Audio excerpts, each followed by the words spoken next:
हरियाणा रेवाड़ी से धर्म और जाति से उठकर राष्ट्रहित में करे मतदान, मनोज यादव। अब खबर विस्तार से।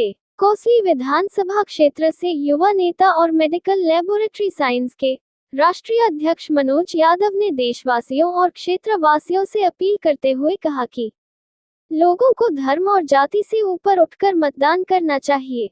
मनोज यादव ने कहा, मतदान से हमारे देश का और हमारा भविष्य तय होता है।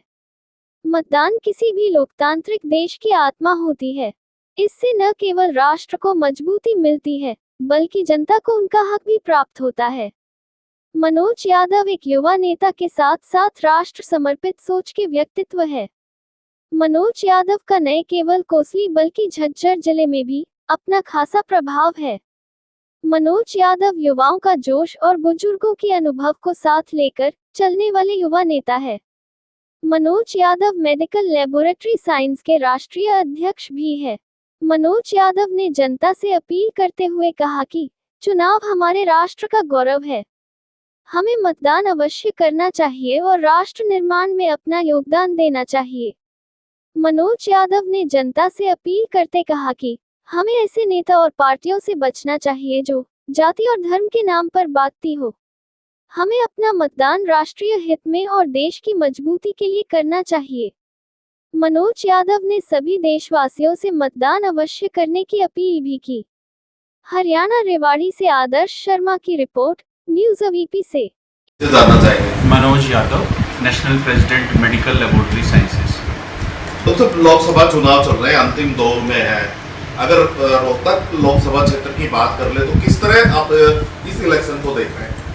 देखिए, मैं जहां राजनीति की बातें आती है तो सबसे पहले मैं एक ही विनती जनता जनार्दन से करता हूं कि जाति और धर्म की राजनीति से बाहर आके मुद्दे की बात की जाए और विकास की बात की जाए। लोगों को समझना होगा कि आज धरातल पे जो गाँव की जो स्थिति है उस पर बहुत ज़्यादा काम करने की ज़रूरत है।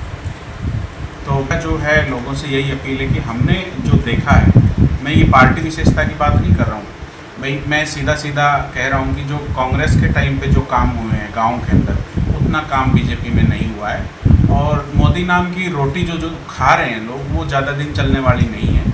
एक दौर में लोगों को समझ आएगी। जैसे किसी भी पार्टी का अगर फीडबैक बहुत पुराने, जैसे आज कांग्रेस के अंदर इतने दोष निकल रहे हैं 70 साल में, तो वो दौर भी आएगा जब बीजेपी के अंदर ये चीज़ें निकलेंगी।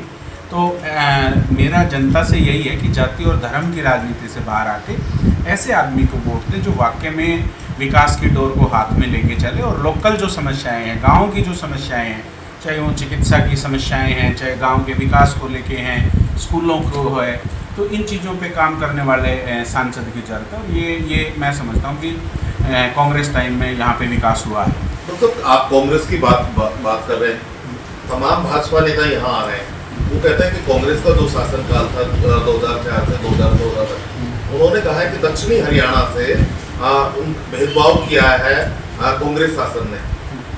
देखिए, मैं इस चीज़ को बिल्कुल निराधार मानता हूँ, क्योंकि मेरे को भी यहाँ पे 20 से 22 साल हो गए। नौकरियों के मामले में चलो सुधार हुआ है, हम इस चीज़ को मानते हैं। आम आदमी यही सोचता है कि उससे का बच्चा अगर शिक्षित है तो उसको नौकरी मिलनी चाहिए। ऐसा नहीं कि कांग्रेस टाइम के अंदर नौकरियाँ नहीं मिली, काम नहीं, और लोगों का ज़मीर जानता है। लेकिन सबसे जो मेन बात है, मुझे जहाँ मैं ज़्यादा आहत होता हूँ, वो जाति और धर्म की राजनीति से होता है। जिस तरह से लोग राम का नारा लगा रहे हैं, मैं सुन रहा हूँ अभी, अरे राम तो सबके हैं, सबके मन में है। मंदिर जाने से ही राम का प्रतिरूप आदमी के सामने नहीं आता। वो जो राम थे वो एक युग पुरुष से, आध्यात्मिक रूप से वो हमारे भगवान हैं। और मैं ये लोगों से अपील करता हूँ कि इस चीज़ से बाहर आके राजनीति में आप लोग अगर भागीदारी दिखाएंगे तो लोगों के लिए अच्छा रहेगा। अगर आम मतदाताओं की बात कर ले तो क्या संदेश देंगे आप? वोटिंग को मात्र 2 दिन और शेष रह गए। देखो, लोग दो चीज़ों में फंसे हुए हैं। लोगों को एक तरफ जहाँ विकास दिखता है तो लोगों का जो मन है, मैं साफ़ सुथरी बात कर रहा हूँ, वो जो लोगों का मन है उनको ये है कि भाई कांग्रेस की तरफ लोगों का जो रुझान है वो ज़्यादा मुझे देखने को मिला है। दूसरा, जहाँ धर्म और जाति की बात आती है तो लोगों के मन में हिंदू और मुस्लिमों को लेके जिस तरह से ये हो रही है कि कांग्रेस तो मुसलमान की पार्टी। अरे मैं लोगों से एक सवाल पूछता हूँ, जो नेता 20-20 साल तक कांग्रेस पार्टी में थे और आज वो बीजेपी में आ जाते हैं, तो क्या ये धर्म परिवर्तन है? ये चीज़ें नेताओं के लिए है या जनता के लिए भी है?